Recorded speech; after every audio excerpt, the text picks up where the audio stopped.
Good morning, and welcome to your morning cereal.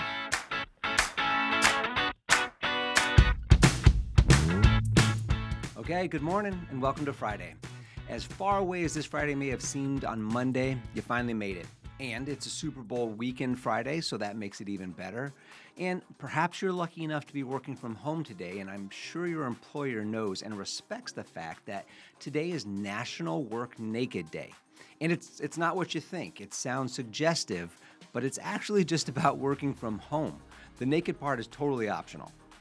It's also National Bubblegum Day, Give Kids a Smile Day, Hug an Addict or an Alcoholic Day, and my personal favorite, Wave All Your Fingers at Your Neighbor Day.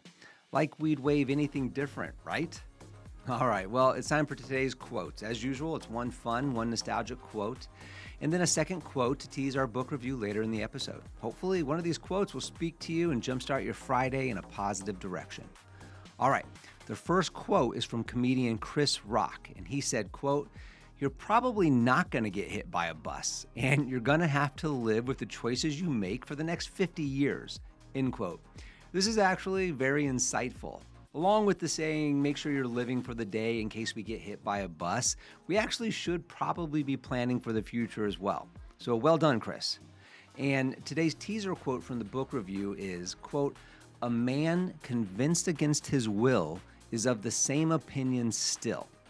And as usual, we'll unpack that here in just a few minutes during the book review segment.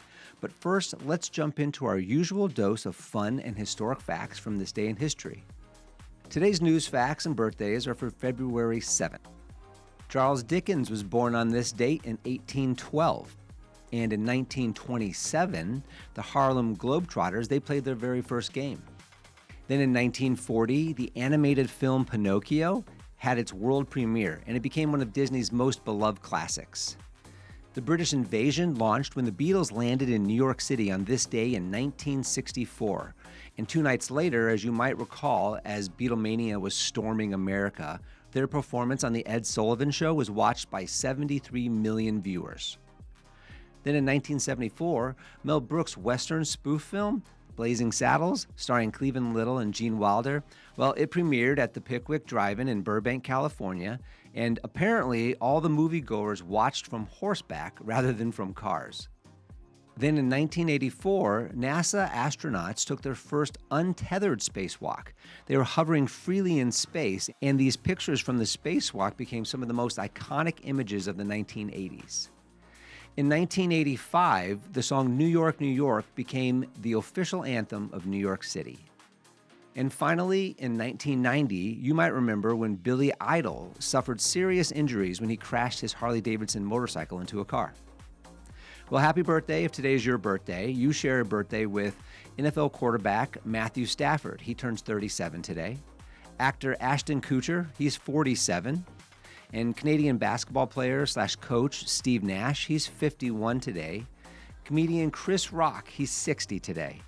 And country music legend Garth Brooks, he turned 63.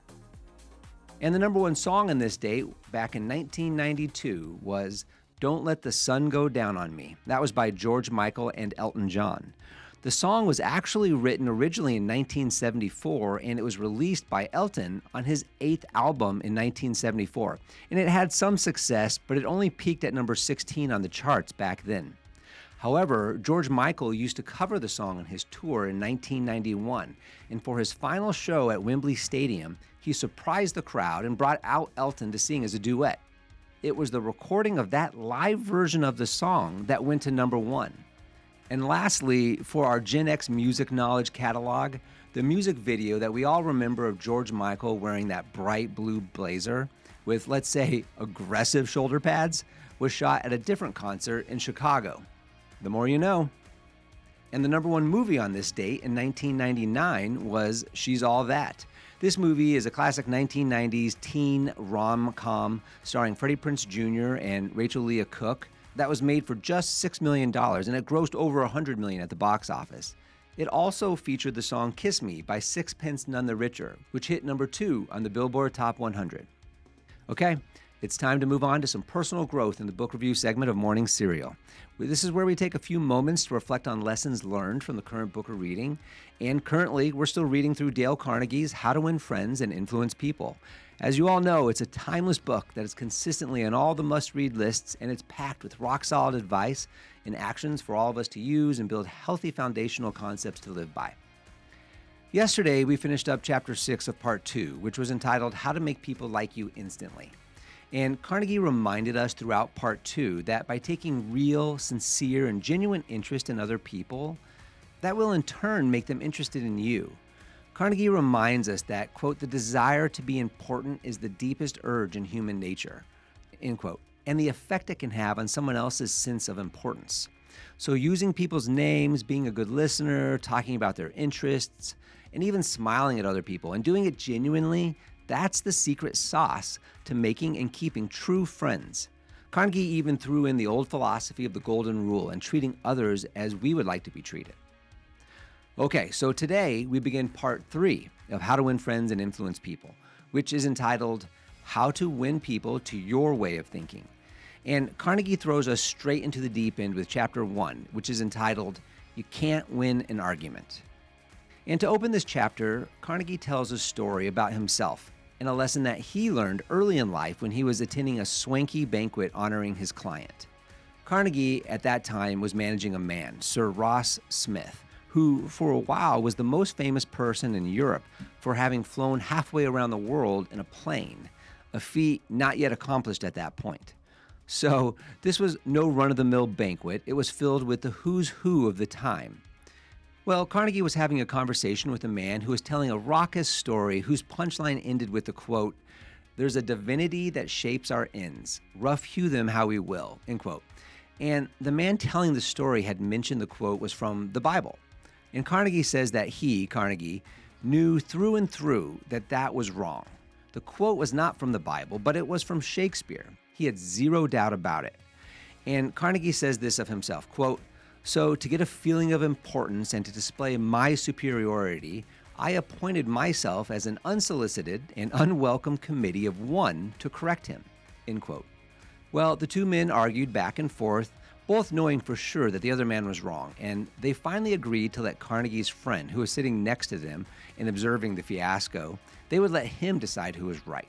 Carnegie says that his friend kicked him under the table and then said, quote, "Dale, you were wrong. The gentleman is right.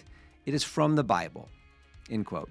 And on their way home that night, Carnegie asked his friend why he said Carnegie was wrong, because Carnegie knew that his friend knew the answer because his friend had spent years studying Shakespeare. Carnegie's friend did indeed know the quote was from Shakespeare. In fact, he knew it was from Hamlet, Act 5, Scene 2. But he said this to Carnegie, quote, "But we were guests at the festive occasion, my dear Dale. Why prove to a man he is wrong? Is that going to make him like you? Why not let him save face? He didn't ask for your opinion. He didn't want it. So why argue with him? Always avoid the acute angle," end quote. Our author learned a lesson that night he said he never forgot. Not only had he made the storyteller uncomfortable, he also embarrassed his friend, and the whole situation would have been better had Carnegie just held his tongue. And Carnegie's realization was a life changer for him, a lesson he said he needed because up to that point in Carnegie's life, he had been, as he put it, quote, "an inveterate arguer."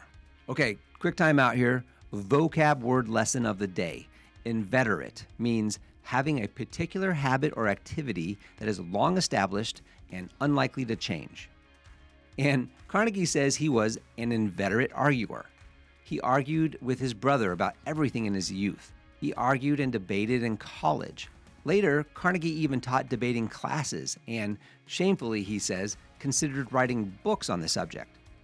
With that background, and ever since Carnegie's lesson learned that night, he says he's witnessed and has been engaged and watched the effects of thousands of arguments. And Carnegie has, quote, "come to the conclusion that there is only one way under high heaven to get the best of an argument, and that is to avoid it.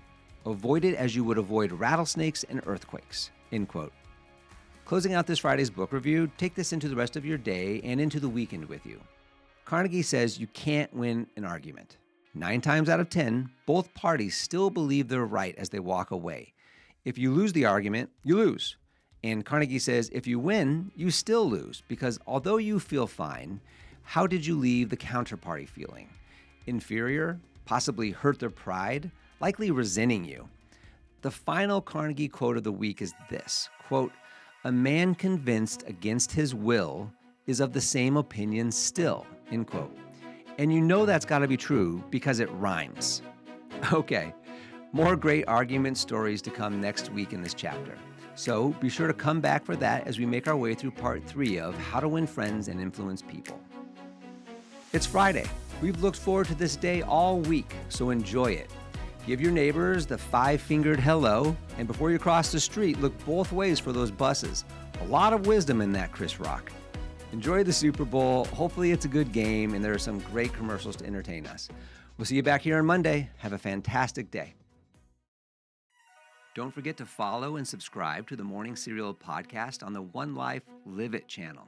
You can find more episodes and videos by visiting our YouTube channel and the website at Sean Inglis and at SeanInglis.com, where you can also follow our other podcasts, the Mr. and Mrs. Inglis podcast and the Life Happens podcast.